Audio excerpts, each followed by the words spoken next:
What's up YouTube, this is the Creative Dualist here, making decks creative since 2016. I'm here today with a Bujin Deck Profile for you all. I've meant to be doing this for a while, but I managed to get all the cards thanks to Toby. I made a trade with him. I do have some of the deck profiles ready to upload, but I'll probably upload them after Christmas because I just want time for myself. I've been rather busy. But anyway, I'm not going to waste any more time. Let's get into it. Now, Bujins are fairly simple. The play style is very simple. It's very simplistic, very old, very slow, because of how it's like a protect the castle sort of thing, protect the king. So anyway, we're starting off with free Bujin Yamato. He's basically very important. You need his ability just allows you to add a Bujin, send one. It's a very slow engine, so you got to protect your motto. If you don't see your motto, then you lose. You need to see your motto first turn. Your motto is indefinitely important of the deck. Anyway, I play two Mikazuchi. People tend to play one. I do like the second copy because Mikazuchi becomes 2k if you have tenki on board, and your motto becomes 19. And Mikazuchi searches your Bujin spells and traps, which is useful. Two Hirume. Hirume is alright. You know, you banish Bujin, you special summon it. It just allows you, it's just there to go off. Of course, two Hares. Hare just protects the Bujin monsters from battle or card effects by banishing it. Engrave. Two Cranes, sorry. It's your honest of the deck. Because of how this deck is notorious for having spontaneous hand traps and being able to gain so much attack, it works very well. One Turtle. I probably might play two. Turtle, it's alright. Sometimes people don't play anything that targets your stuff, but it's really good if you play a second copy. I just chose to play one. One Bujin Sinyou. I think it is, yeah, Sinyou. You banish it from your grave, and it's another honest engrave, but unfortunately your opponent does take only half the battle damage. Yeah. Next one Bujin Arasuda. It's basically your dark world dealings. So you draw a card and you pitch one. If a Bujin monster, is it Bujin monster? I think it's Bujin cards. Yeah, Bujin card was sent from their hand or deck or whatever. So it has a bit of a Saphira effect. And for the last of Bujins, I play one Quilin. He basically, you banish him from grave, you pop something face up. It's useful, especially if you can't get over something that's quite big. And for the last of the monsters, I play two Honest, because Honest is so good. And that's it for the monsters. Spells, oh, I can sort these out. Two Duality. I probably might just play a third copy, because Duality is quite good. Unfortunately, I do tend to have a love-hate relationship in this deck with Duality, because of, sorry for the glare, because of how it can brick if you pot into pot. It's really nasty if you pot into pot, it's not good. Anyway, three Tenkis.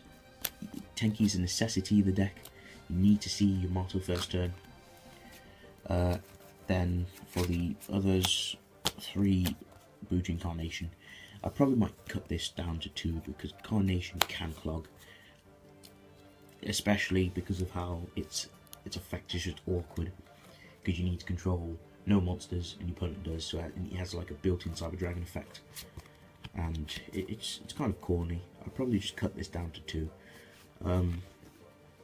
One Dark Hole. You can play Regeki, but Dark Hole's quite good. Foolish also helps you trigger off Hare as well, if I'm correct. Yeah, let me check. Yeah. So say if you needed to make Bujincarnation live for next turn or something, you can just Dark Hole, you banish your Hare and protect one of your Bujins, which is very useful. And Foolish is obviously just to get anything engraved, and then 1-up Start Goblin for consistency. I probably might play Twin Twister, but I don't have any. Well, spare for the deck. Anyway, that's it for the spells. Traps, three lose one turn. You gotta be careful, because once you play lose one turn, you need to be able to use lose one turn very strategically, and you need to know when to use it.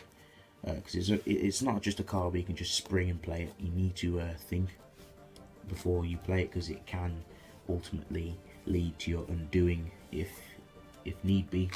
But usually open this when you've got your motto, because then your motto protect the king. You have hand traps to protect it.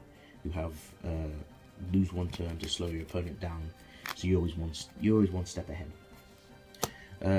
3 Soaring Mirror Force. This deck can't deal with things that can't be targeted. Sometimes it just can't deal with things that can't die by battle of card effects. So storming's the way to go. I do like storming because you're able to blow everything back, and then it gives you reach to be able to attack and deal damage. Mirror Force, it's just there.